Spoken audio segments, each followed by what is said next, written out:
नमस्कार, मी वृषाली पाटील बातमीपत्रात आपलं स्वागत करते। या बातमीपत्राच्या सुरुवातीला आपण पाहणार आहोत नीलम गोरे विरुद्ध ठाकरे हे वाकयुद्ध कसं सुरू आहे त्या संदर्भातल्या टॉप 9 बातम्या।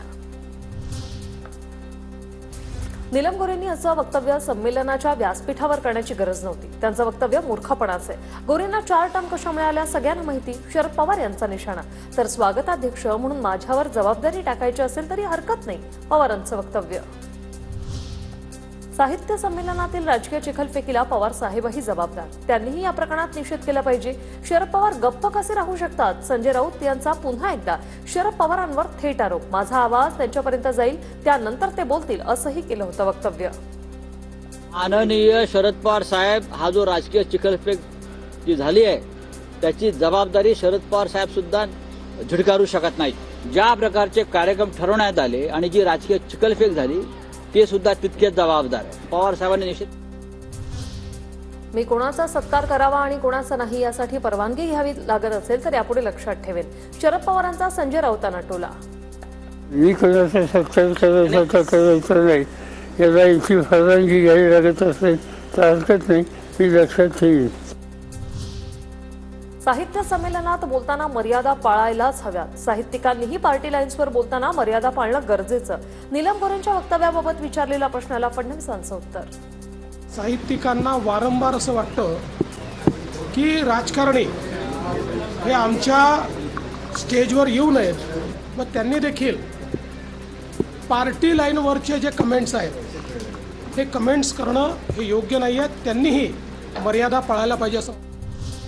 नीलम गोरे विश्वासघातकी निर्लज्जबाई, लायकी नसताना 4 वेळा आमदार केलं आणि ताटात घाण करून गेली।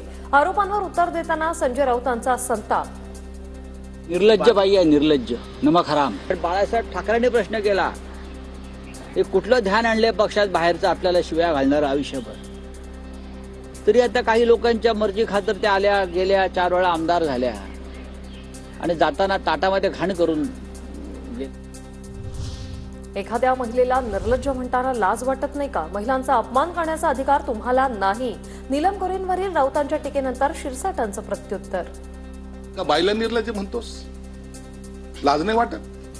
ज्या महिलांना तुम्ही छेडलंय ना त्यांनी अनेक वेळा सांगितलं की तुम्ही कसं छेडलंय त्यांना, म्हणून निर्लज्ज शब्द हा महिलांसाठी वापरू नका।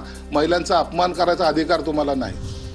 नीलम गोरेंनी आरोप सिद्ध करावेत, अन्यथा नाक घासून माफी मागावी। सुषमा अंधारेंचं आव्हान, तर 2 मर्सिडीज कुठून आणल्याचा सवाल करत गोरेंची खाती तपासण्याची मागणी। आमदारकी घेण्यासाठी 2 मर्सिडीज कुठून आणल्या ते का सांगावं लागेल त्यांनी आम्हाला।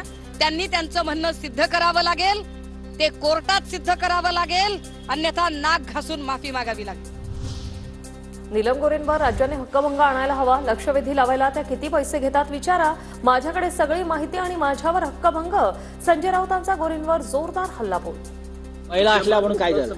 मग काय झालं? तुमच्यावर हक्कभंगही येऊ शकतो। 10 हक्कभंग आणा हो का? मला तुम्ही नियम सांगू नका। मी 24 वर्ष राज्यसभेत आहे। कसला हक्कभंग?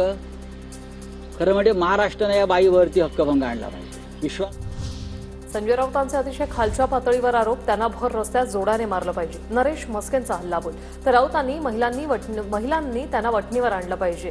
राऊत म्हणजे राज्याच्या वैचारिकतेला लागलेली कीड। भाजपच्या चित्रा वाघ यांची राऊतांवर टीका। एक वेगळ्या पद्धतीची खालच्या स्तरावरची वक्तव्य करायची आणि माध्यमांसमोर चमकोगिरी करायची, हा त्यांचा उद्देश आहे। त्यांना भर रस्त्यात जोड्याने आणलं पाहिजे।